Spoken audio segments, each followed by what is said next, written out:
absolutamente en contra de que vayan a quebrar al Infonavit y vayan a dejar a la gente sin su dinero que es de los ciudadanos y que el señor agrónomo Oropesa tiene antecedentes de quebrar empresas. Durante los gobiernos panistas, básicamente, los préstamos que otorgó el Infonavit a los trabajadores de fábricas, a los obreros, a los pequeños empresarios, a los jubilados, a los servidores públicos, se encontraban en zonas marginadas y lejos de cualquier lugar de desarrollo. Dijeran ustedes, no, bueno, es que el agrónomo Romero es un gran administrador, nada más que es el mismo señor que quebró Pemex. Solamente Pemex Refinación perdió 900,000 millones de pesos durante el sexenio pasado. Nosotros queremos dejar algo bien claro.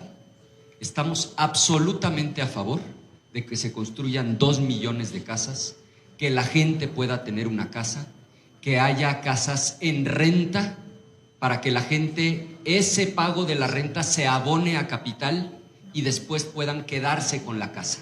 Por eso votamos a favor de la reforma constitucional. De eso no se trata esta reforma. Yo voy a plantear 4 críticas bien concretas y lo que les pido es que si yo falto a la verdad me digan en qué artículo dice algo distinto de lo que yo voy a decir, porque es una barbaridad lo que aquí están planteando.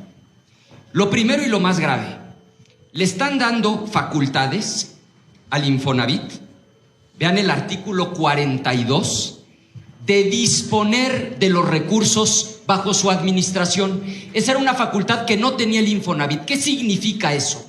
Significa que al 30 de septiembre el Infonavit tiene 2 billones de pesos que no son suyos, son de los trabajadores. Son esos 200, 300, 400 mil pesos que tiene la gente en su subcuenta de vivienda. Y lo que ustedes están planteando en esta reforma legal es que el Infonavit pueda tomar esos recursos, 2 billones de pesos, que son de los trabajadores, y donde los administren mal, la gente se va a quedar sin el dinero de su subcuenta de vivienda. Artículo 42. Esa es la primera razón y la más grave. Segundo, colonizan al Infonavit. Sabían nada más, había una comisión de vigilancia, 9 integrantes, 3 representantes de los trabajadores, 3 de los patrones y 3 del gobierno. Había un equilibrio. Artículo 17. Sigue habiendo 9 integrantes, pero ¿qué creen? Ahora son 5 del gobierno, mayoría, y le dejan 2 a los trabajadores y 2 a los patrones. Control total del gobierno de la comisión de vigilancia. Entonces, con esos 2 billones de pesos pueden hacer lo que se les pegue la gana. Artículo 18 bis, comité de auditoría. Lo mismo, antes eran 3 integrantes y eran 1 de los trabajadores, 1 de los patrones, 1 del gobierno. Y ahora lo modifican y le dejan 1 para los trabajadores, dejan 1 para los patrones y toma el control el gobierno. La dirección general, antes era la Asamblea General la que nombraba al director general a propuesta del Ejecutivo, ahora es directamente el Ejecutivo. El comité de transparencia, lean el 25 bis, antes eran 3, 1 de los trabajadores, 1 de los patrones, 1 del gobierno. Ahora 1 de los trabajadores, 1 de los patrones y 3 del gobierno. Entonces, para efectos prácticos, olvídense los trabajadores de estar representados en la comisión de vigilancia, en el comité de auditoría, en el comité de transparencia, porque ya todo lo va a controlar el gobierno. Y si dicen que no es cierto, porque les da por decir que no es cierto, díganme si no establece eso el 17, 18 bis, 22 y 25 bis. Tercero, quitan los controles prudenciales. Antes, la Comisión Nacional Bancaria y de Valores tenía una facultad, vean la fracción tercera del 66 de la ley vigente, decía, supervisará y vigilará que las operaciones del instituto se ajusten a las normas establecidas y a las sanas prácticas. Lo eliminan. Entonces resulta que ahora el 66 le quita cualquier facultad a la Comisión Nacional Bancaria y de Valores y le dan todas las facultades al gobierno concretamente a la Secretaría de Hacienda. O sea, entendamos de qué se trata esta reforma. Es una reforma en donde pierden poder sobre su propio dinero los trabajadores, donde pierden voz los patrones que aportan 1/3 y donde toma todo el control el gobierno. Y por último, dijeran ustedes, bueno, ¿cuál es el problema, hombre? Esos 2 billones de pesos que son lana de los trabajadores, gente que está aquí en este salón, que tiene su subcuenta de vivienda, que tiene ahí 200,000 pesos, eso sumado es lo que suma estos 2 billones de pesos. Dijeran ustedes, no, bueno, es que el agrónomo Romero es un gran administrador, nada más que es el mismo señor que quebró Pemex. Solamente Pemex Refinación perdió 900,000 millones de pesos durante el sexenio pasado. Es decir, la mitad del total del dinero de lo que tienen los trabajadores en su subcuenta de vivienda. A ese señor le están entregando el control total y absoluto, sin contrapesos. Borran de un plumazo a la Comisión Nacional Bancaria de Valores, borran de un plumazo a los trabajadores y a los representantes patronales para darle todo el control al gobierno. Y dijeron ustedes, bueno, ¿es lana del gobierno? No, es dinero de los trabajadores. Y por último, qué falta de respeto. 180 páginas. ¿Quién de aquí las estudió a conciencia? ¿Quién de aquí ya se sentó con los representantes de los trabajadores a escucharlos? ¿Quién de aquí ya se sentó con los representantes del gobierno y de los patrones? El Infonavit es tripartita, no. Que es que porque ya hay prisa y tenemos que sacarlo hoy, lo mandan en la noche y lo vamos a apoyar en fast track. Termino como empecé. Sí a favor de que haya 2 millones de casas, sí a favor de que la gente pueda rentar una casa y la renta se abone para comprar la casa, concluyo, pero absolutamente en contra de que vayan a quebrar al Infonavit y vayan a dejar a la gente sin su dinero que es de los ciudadanos y que el señor agrónomo Oropesa tiene antecedentes de quebrar empresas. ¿Es cuánto?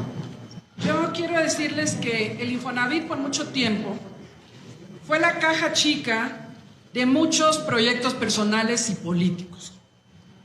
Y la verdad es que el mundo inmobiliario de México se convirtió de veras en una corrupción apestosa y hedionda.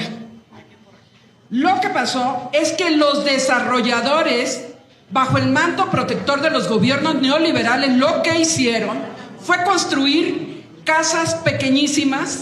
En lugar de poner varillas, empezaron a poner alambrones. Y muchas de esas casas